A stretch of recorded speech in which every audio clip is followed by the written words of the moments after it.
Et yo tout le monde, ici Arthur, aujourd'hui on se retrouve pour une nouvelle vidéo. Voilà, donc après 2 semaines, je sais ça fait un peu long. Mais voilà, j'avais la préparation au bac et tout ça. Donc voilà, aujourd'hui on se retrouve pour une nouvelle vidéo. Donc je vais aujourd'hui vous montrer comment réaliser une nouvelle bannière gaming. Donc dans ce style-là, j'ai vu qu'il y avait beaucoup et encore beaucoup de plagiat sur la première que j'avais fait. Et quelques-uns prenaient ma miniature et tout ça, donc voilà, je préfère en refaire une dans un style plus original pour éviter vraiment le plagiat, parce que j'en ai eu vraiment beaucoup quand j'ai un peu listé avant, et j'ai vu vraiment qu'il y avait pas mal de plagiat, donc voilà. Donc voilà, cette bannière est plutôt simple, enfin même vraiment très simple à réaliser, mais on peut voir qu'on a un rendu vraiment sympa. Donc là c'est pas rangé, mais on aura besoin d'environ 3 images, tout simplement, et donc voilà, bah on est parti.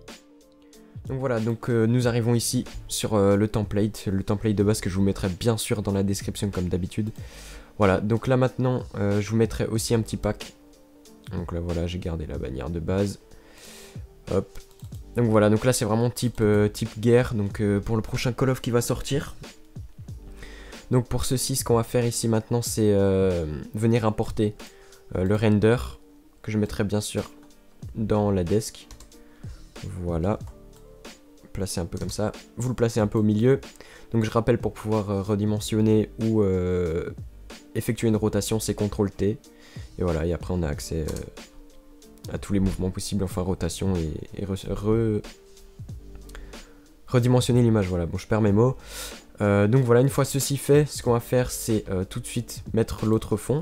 Donc là voilà, on va changer la couleur, donc moi elles sont déjà bien, on aura juste besoin de noir et de blanc, et on va venir appuyer sur X pour pouvoir juste changer de couleur. Et donc voilà, moi je vous conseille de prendre un blanc, après comme dit vous pouvez la customiser. Voilà, et on va prendre un nouveau calque, et on va venir, non pas avec cette broche là, clic droit, et voilà, avec cette broche ci, venir, non peut-être un peu plus grand, voilà, faire juste en fait comme ça, et ensuite passer ce calque en dessous du soldat. Donc voilà, donc là on a vraiment déjà juste la grosse partie principale, donc on peut voir qu'il y a quand même une grosse différence, et je vais vous montrer comment faire toutes les color correction. Donc voilà, donc ça c'est la partie principale. Maintenant ce que vous allez faire, c'est cliquer ici à côté du logo pour créer un dossier. Vous allez cliquer là-dessus, et en premier vous allez prendre les courbes. Donc les courbes, voilà, et ce qu'on va faire, c'est juste prendre un point à ce niveau là, et glisser environ comme ceci. Voilà. Une fois ceci fait, on va recliquer sur le même point pour venir prendre niveau. On va venir décaler un petit peu celui-là, celui-ci et un petit peu celui-là, peut-être pas trop. Voilà. Et en dernier, on reclique sur le point et on va venir faire courbe de transfert de dégradé. Donc là, c'est assez étrange, mais on va juste cliquer là-dessus. Voilà. En fait, c'est par rapport à ce dégradé là, bon celui-là ça fait un peu bizarre, mais on va venir cliquer sur celui-là, et voilà, ok, et on va voir qu'on a le même effet qu'ici, donc un effet vraiment bien sympa. Voilà, donc ensuite, pour venir faire l'effet où en fait le personnage est en dégradé noir, la solution la plus simple, enfin il y a environ 2 solutions, c'est juste créer un nouveau calque ici, on change la couleur, on prend noir, et là en fait, on va juste, non, en prenant une brush en fondu, juste venir, voilà, à peu près peindre comme ça. Voilà, et donc là on retrouve bien, bien ce qu'on avait avant. Peut-être que qu'est-ce que c'est peut-être les courbes. Voilà, peut-être pas autant. Voilà, comme ceci c'est pas mal. Et peut-être les niveaux aussi un petit peu réduire. Voilà, comme ça c'est pas mal. Voilà, on va venir maintenant repeindre un petit peu au niveau du visage. Voilà, là voilà, on a vraiment quelque chose de sympa. Donc maintenant ce qu'on va faire, c'est importer un autre wallpaper que je mettrai dans le pack. Donc c'est celui-ci. Voilà. Bien sûr, ce que je peux vous... Enfin, un petit raccourci vraiment bien sympa, c'est en appuyant sur Shift pour pouvoir garder des dimensions proportionnelles, parce que genre c'est assez bizarre. Donc voilà, vous cliquez sur Shift et vous agrandissez tout simplement l'image. Voilà. Et donc là, on a encore une fois quelque chose de plutôt bien. On passe ce calque en dessous du soldat et on va venir baisser l'opacité, tout simplement, voilà. Donc moi, je vais mettre l'opacité environ à 20. Voilà. Voilà, et comme ça, là, on se rapproche du résultat final. Voilà, donc franchement, c'est vraiment quelque chose de très simple. Maintenant, pour éviter qu'on ait un noir complet, ce qu'on peut tout simplement faire, c'est rajouter un petit wallpaper. Donc, celui-ci. Voilà. On va d'abord faire ça. On le passe. Voilà, donc là, on va passer celui-là entre les courbes et entre le niveau. Parce que du coup, sinon après, il n'a pas de dégradé. Et donc, nous, on veut juste qu'il ait le dégradé. On le met environ ici. Et on baisse son opacité, voilà, tout simplement. L'opacité, peut-être environ à 6%. Vraiment juste pour qu'on voit une silhouette et non pas un noir complet. Voilà, et après, ce qu'on va faire, c'est pixeliser le calque. Ça, c'est très important. Il faut pixeliser le calque, sinon on ne pourra pas le gommer. Et on vient juste un petit peu gommer les bords. Voilà. Donc maintenant, on va rajouter le texte. Donc pour ma part, ça va être Arthur.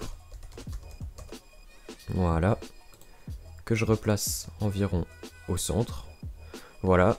Et sur ce premier texte, on va venir double-cliquer dessus, à côté du nom. Double-cliquer dessus. L'opacité du fond, on la met à 0%. Et là, ce qu'on va faire, c'est mettre en premier temps une ombre portée. On va réduire la distance, augmenter la taille, et ça me semble plutôt pas mal. On va faire une lueur interne et une lueur externe. Et la lueur externe, on va juste baisser un petit peu l'opacité. Voilà. Comme ça me semble plutôt pas mal. Voilà, donc notre premier texte. Du coup, ce qui est bien, c'est que, bon là, on voit pas beaucoup.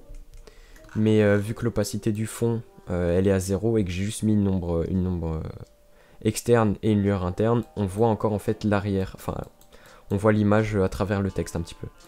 Voilà. Donc on le replace ici. Et après, comme second texte, moi je vais utiliser design. J'ai écrit ça comme du nimp.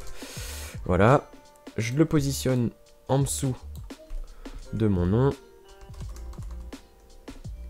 Et je baisse tout simplement l'opacité. Voilà.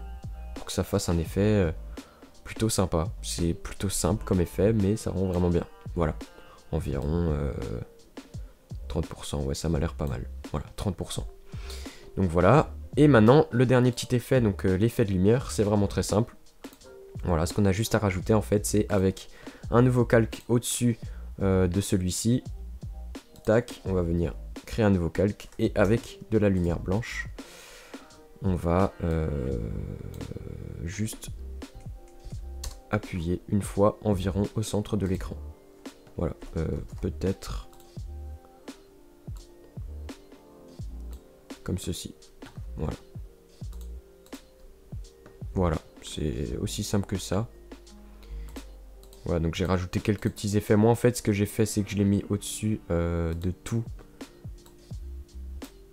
Ouais, ça rend bien mieux. Voilà, c'est vraiment plus, enfin c'est vraiment mieux. Je trouve que ça donne un effet, ça pète plus en fait. Voilà, plus tout simplement ça pète plus. Donc voilà, donc en fait le calque de lumière, vous le placez au-dessus de tous les calques, toute la color correction quoi. Et voilà, et là on a un effet bien mieux. Et en dernier, j'avais fait un petit effet vignetting sur le côté. Voilà, donc vous créez un nouveau calque et vous faites juste comme ça. Vous prenez l'outil déplacement et vous le mettez dans le fond et vous baissez l'opacité à 50%. Voilà, ça me semble pas mal. Donc voilà, on a pu voir qu'en très peu de temps, on peut réaliser quelque chose de bien sympa. C'est vraiment, vraiment pas mal. Ce que je vais faire, c'est vous mettre plusieurs renders dans le pack, sûrement des renders Call of Duty, puisque c'est ce qui passe le mieux logiquement avec ce thème là. Et voilà, donc comme dit, maintenant je vais peut-être lancer une petite série pour faire plusieurs styles de bannière gaming. Et voilà, parce que genre j'en avais fait une en global, pour une chaîne gaming, multi-gaming. Et il y avait pas mal de plagiat et je trouvais que ça me plaisait pas, j'aimais pas les plagiats. Et du coup bah voilà, je reviens maintenant avec des tutos précis sur un type de jeu.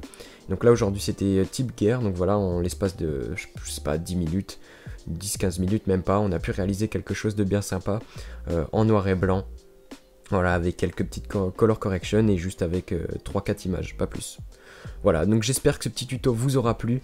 N'hésitez pas à me dire ce qui vous ferait plaisir comme tutoriel, enfin ce qui pourrait vous aider.